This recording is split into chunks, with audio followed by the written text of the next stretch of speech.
It's your boy Crypto Blood. What's good? Welcome to another episode of My Two Satoshis. Hope you guys are getting that morning started off right with a little My Two Satoshis. Make sure if you haven't yet, there's still some time to get your crypto Christmas teas ordered before that cutoff. Cutoff will be this Friday for anything I can guarantee before Christmas, because we're so behind right now. So I just want to give you guys that opportunity. Also, if you jump over to cryptoblood.io, you can check out Uncle Clif's latest Clif notes on some of his latest interviews he's done around the web. We have by our gracious and very helpful, generous Webbot, Daniel Becker, and Nikki B is also another one who really takes the time to put together those Clif notes for us. So I really, and all of us really truly appreciate that. So yeah, hope you guys doing well this morning. I'm doing well. Got my coffee already. Got my smoke.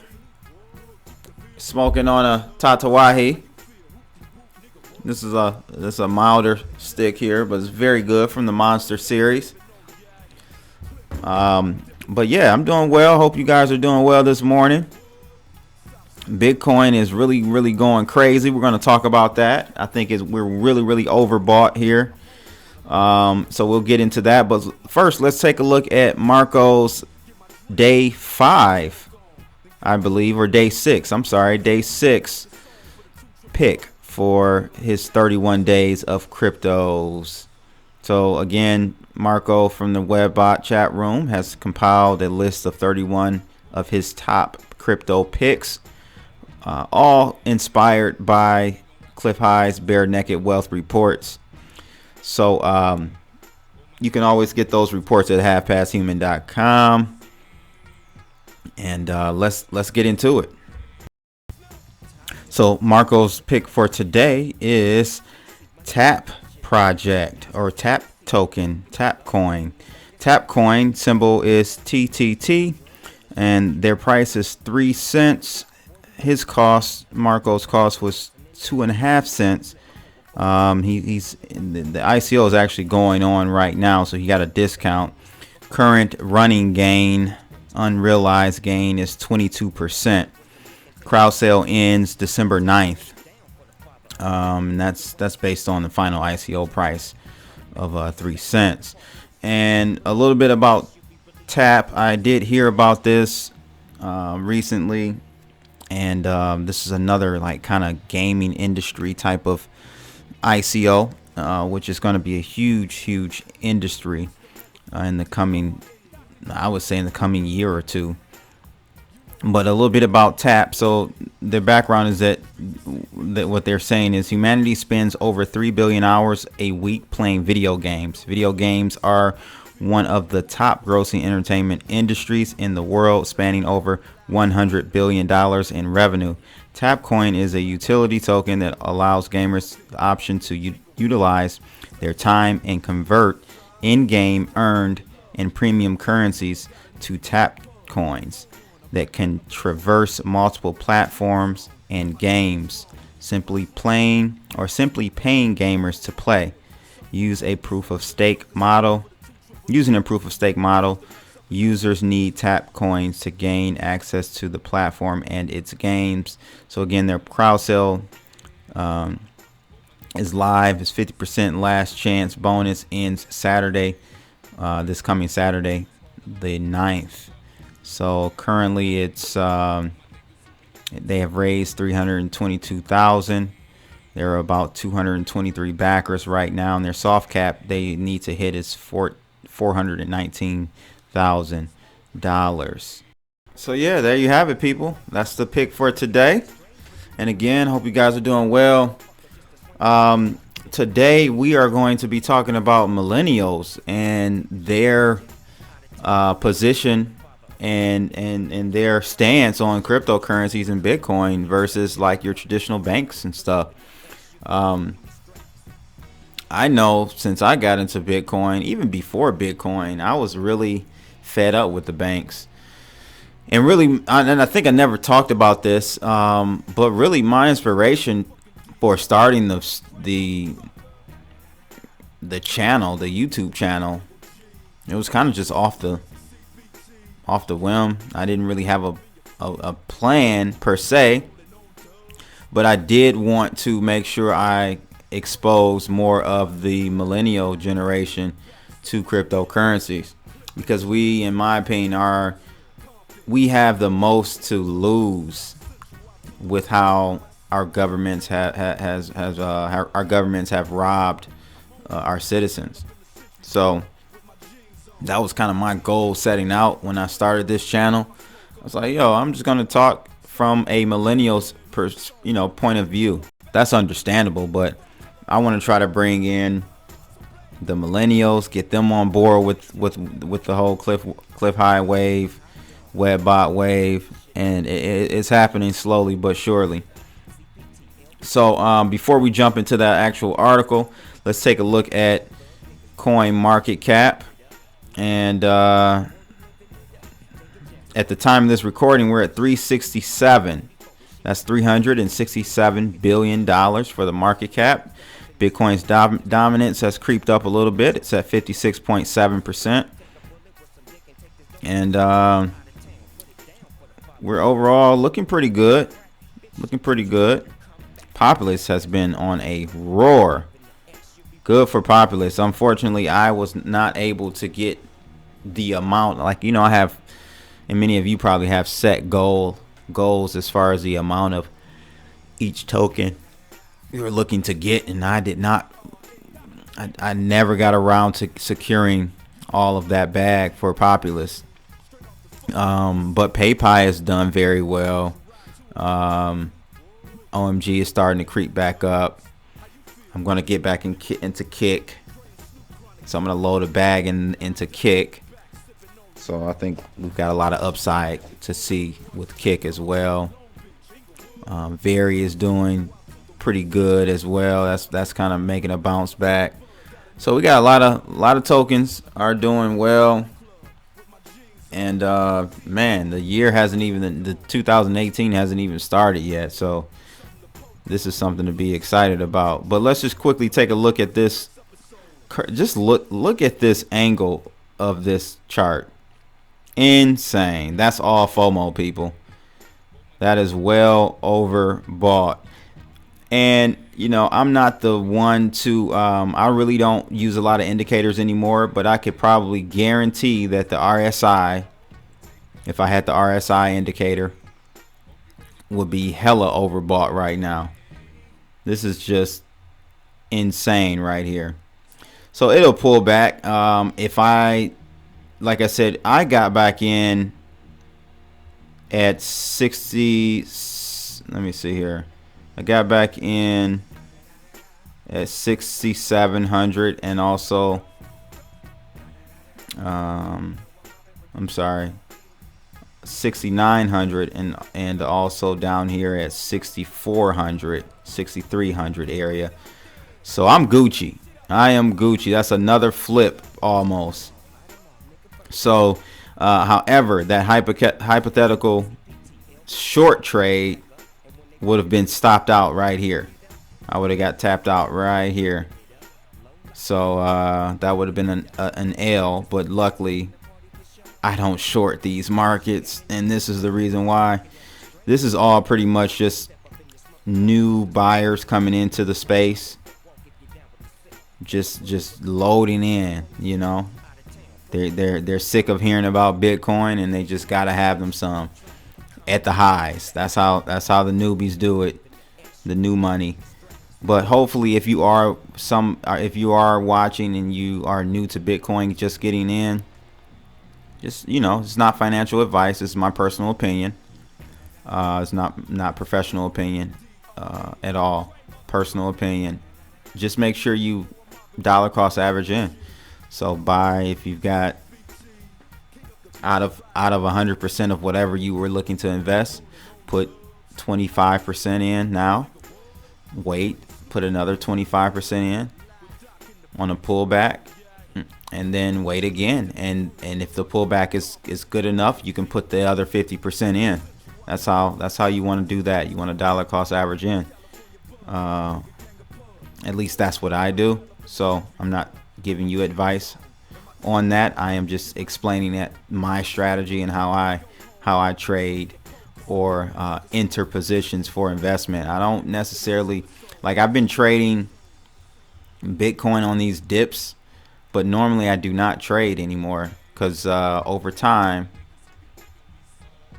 if you're trading, especially if you're trading on a shorter time frame, you're going to lose. So if you are trading, just do swing trades. That's probably the most that I do, is a swing trade. Swing trade is like over a week or so, or a couple days. But at any rate, we are good. We're definitely at Jupiter, people. We are definitely at Jupiter. Now we got to go for the next one. The next planet, we are on the way. I think we'll see a pullback first. I'm still. You see my yellow. I was wrong there. Almost had it. He wanted to spike down. He spiked down really nicely. But this, man, when you have FOMO, it will just override everything. So again, we'll keep an eye on it. Hope you guys are in there on the long side for sure. You guys should be doing very well, and we'll just keep an eye on it. So today's article is out of Cointelegraph. The title of that article is study shows millennials favor Bitcoin over traditional banking. So it says here that 1 in 4 millennials are investing their hard-earned money in the leading digital cryptocurrency, Bitcoin, instead of opening traditional bank accounts. They claim that they earn more from their Bitcoin investments and their money is safer, according to a survey. Now, I'm just going to interject here. I definitely think your money is safer for sure if you're taking the proper steps. That's the great thing about cryptocurrencies, and some of you will kind of recognize that if you've ever shopped online using cryptocurrencies or purchased things like from my website. I strictly only accept cryptocurrencies to help people who haven't, maybe because I've had people who have been in Bitcoin for a little bit, maybe a year or some change, but they've never actually purchased anything with their Bitcoin and utilized it as a cryptocurrency. And once they purchased, they're like, wow, this is much better and much safer than your traditional credit card, because it's a push instead of a pull type of transactional event when we're talking about Bitcoin.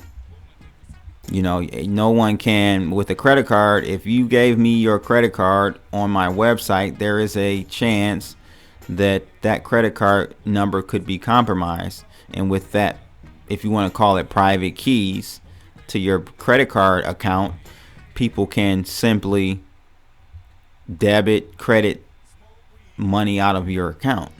Well, with Bitcoin, it's the other way around. It's a push event or transactional event. We are just simply giving,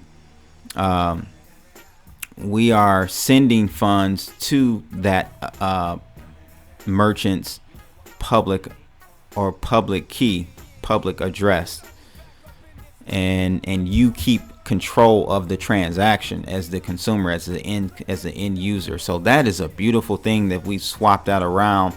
Credit card fraud is so high every year. It's insane.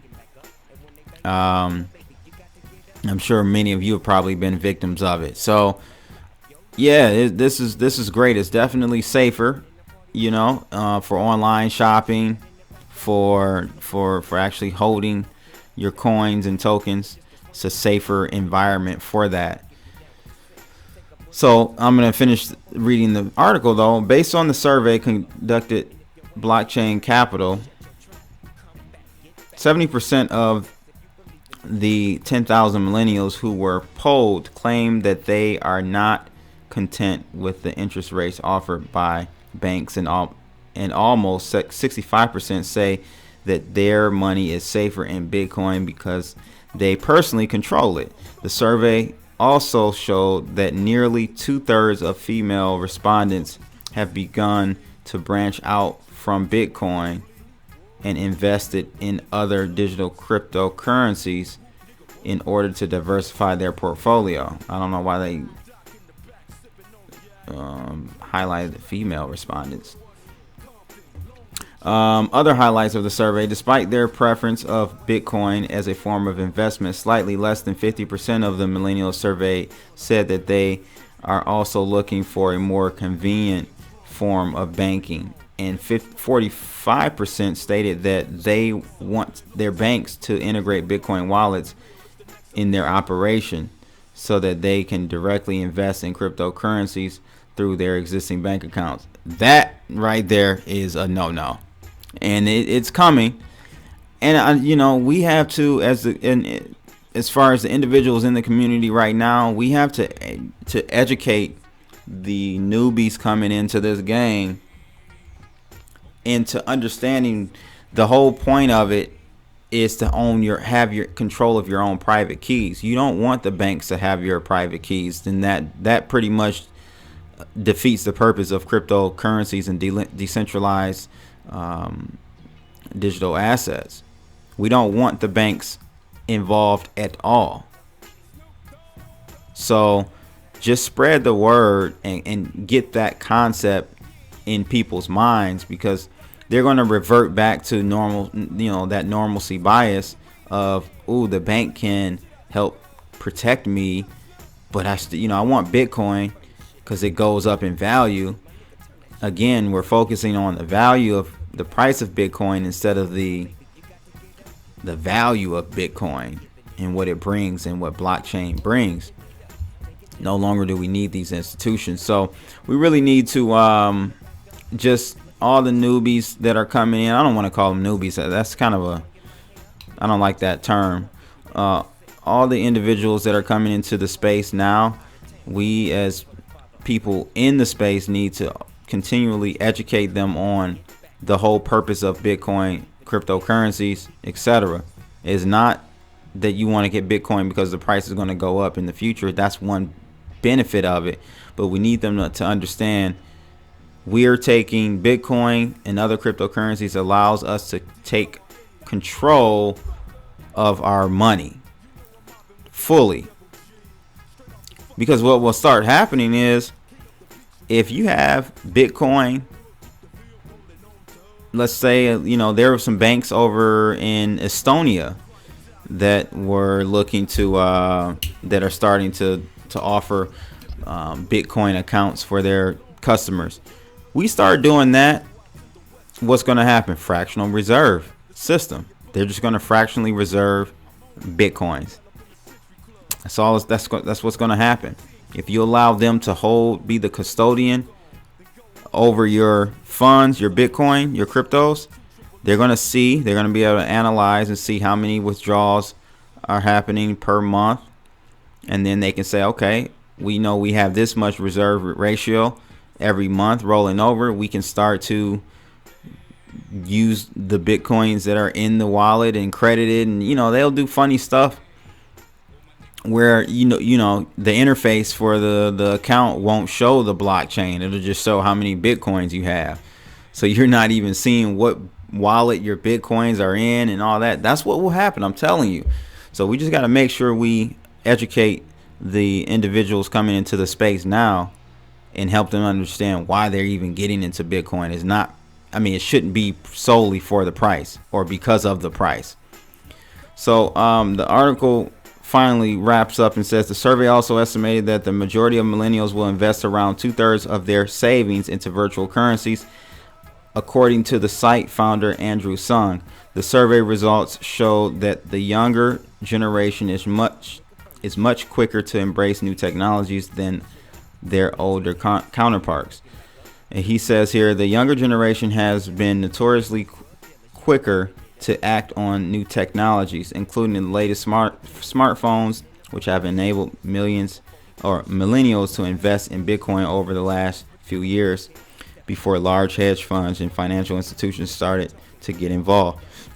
Well, that's pretty much common sense, right? We know that the younger generations adapt and adopt quicker than us older individuals. So that's a known fact. But I think what I want to just grab from this article is that we need to help the individuals know, coming into this game, people, don't buy Bitcoin just because of the price. Buy it because of what it does and how it will liberate us from the central banks.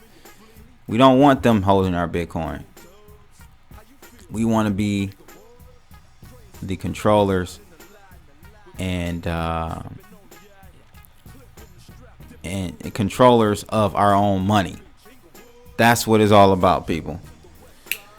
So that's pretty much it for today. Make sure you like and subscribe. And if you do subscribe, make sure you click that bell. That will ensure that you are alerted for every video I upload.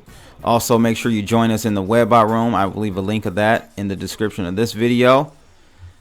And I'll see you guys later. Hold up. Wait. Peace. Holla.